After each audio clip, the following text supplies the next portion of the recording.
याकूब का आम खत और उसका 5वां बाब, जो 20 आयात पर मुश्तमिल है।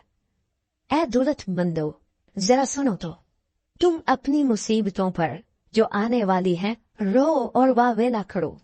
तुम्हारा माल बिगड़ गया और तुम्हारी पोशाकों को कीड़ा खा गया। तुम्हारे सोने चांदी को जंग लग गया और वो जंग तुम पर गवाही देगा और आग की तरह तुम्हारा गोश्त खाएगा। तुमने अखीर जमाने में खजाना जमा किया है। देखो, जिन मजदूरों ने तुम्हारे खेत काटे, उनकी वो मजदूरी जो तुमने दगा करके रख छोड़ी चिल्लाती है, और फसल काटने वालों की फरियाद रब्बुल अफवाज के कानों तक पहुंच गई है। तुमने जमीन पर ऐशो इशरत की और मजे उड़ाए।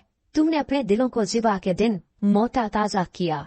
तुमने रास्तबाज शख्स को कसूरवार ठहराया और कत्ल किया। वो तुम्हारा मुकाबला नहीं करता।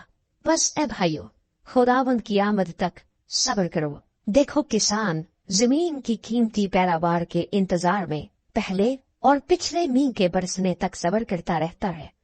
तुम भी सब्र करो और अपने दिलों को मजबूत रखो, क्योंकि खुदावंद की आमद करीब है। ए भाइयों, एक दूसरे की शिकायत ना करो ताकि तुम सजा ना पाओ। देखो, मुंसिफ दरवाजे पर खड़ा है। ए भाइयों, जिन नबियों ने खुदावंद के नाम से कलाम किया, उनको दुख उठाने और सब्र करने का नमूना समझो। देखो, सब्र करने वालों को हम मुबारक कहते हैं। तुमने अयूब के सब्र का हाल तो सुना ही है, और खुदावंद की तरफ से जो इसका अंजाम हुआ उसे भी मालूम कर लिया, जिससे खुदावंद का बहुत तरस और रहम जाहिर होता है। मगर ऐ मेरे भाइयों, सबसे बढ़कर ये है कि कसम ना खाओ, ना आसमान की, ना जमीन की, ना किसी और चीज की, बल्कि हाँ की जगह हाँ करो और नहीं की जगह नहीं, ताकि सजा के लायक न ठहरो। अगर तुम में कोई मुसीबत ज़दा हो तो दुआ करे।